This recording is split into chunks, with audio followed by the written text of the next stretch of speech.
कथा का विराम दिवस है, तो इसलिए रोज जब मैं मंच पर आता था सहयोगियों के नाम बोलने के लिए, कार्यकर्ताओं का उत्साहवर्धन के लिए, आपके सम्मान में, तो बड़ी उत्सुकता से आता था।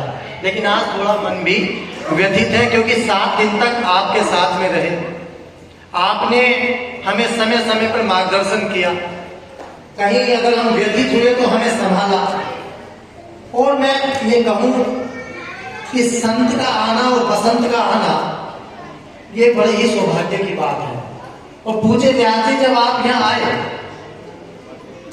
30 मार्च को, तो आप अपने साथ बसंत भी लेकर के आए। जब बसंत आता है, यानी कि बारिश होती है, तो ठंडी ठंडी हवाएं चलती हैं और मन और तन को आनंद मिलता है, तन को आनंद मिलता है, प्यारी सी प्रकृति लगती है। और जब संत आते हैं और संतों की वाणी होती है, तो मन को आनंद मिलता है।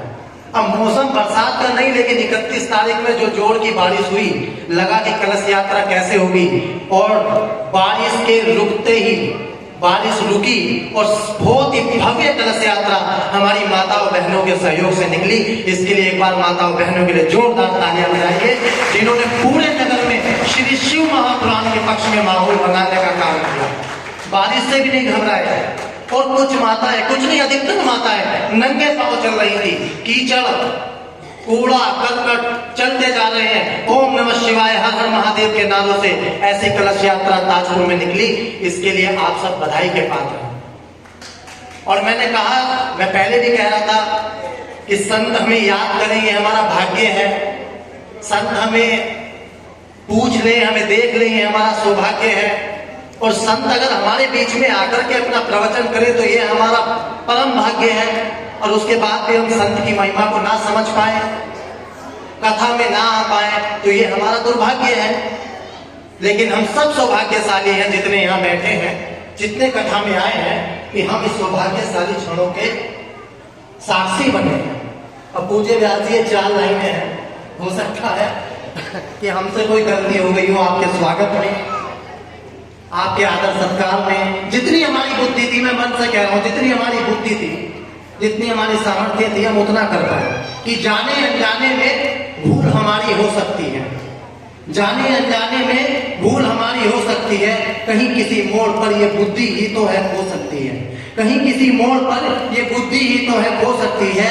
कृपा कर दीपक संगदास जी हमारा मन साफ करें। अब कोई गलती हुई हो तो हमें माफ करें, कोई गलती हुई हो तो हमें माफ करें।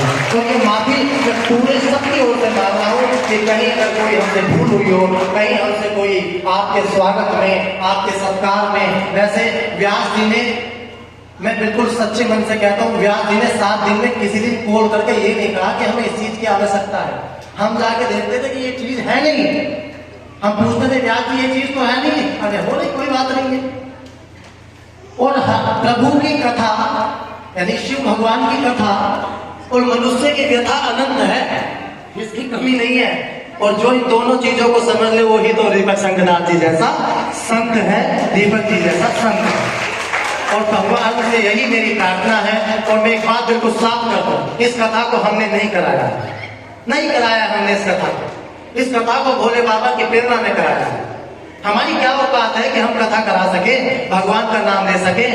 हम उसके बिना मर्जी के मंदिर नहीं जा सकते, इतना बड़ा आयोजन कैसे कर सकते हैं। इस कथा को तो भोले बाबा ने कराया है, और आपकी निष्ठा ने कराया है, और आप सबके सहयोग ने कराया है। ये कथा हमने नहीं कराई, ये आप सबके सहयोग से हुई है। और शिव जी करा रहे हैं, शिव जी का काम है, और शिव जी के काम में काहे का विश्राम है। शिव जी करा रहे हैं, शिव जी का काम है, शिव जी के काम में काहे का विश्राम है। और कराते रहेंगे, शिव जी तो कराते रहेंगे उनकी कथा, और जिंदा रहे तो कराते रहेंगे उनकी कथा, और मर भी गए तो रहने को शिव बाबा का धाम है, रहने को शिव बाबा का धाम है। इन्हीं शब्दों के साथ आज हमारे बीच में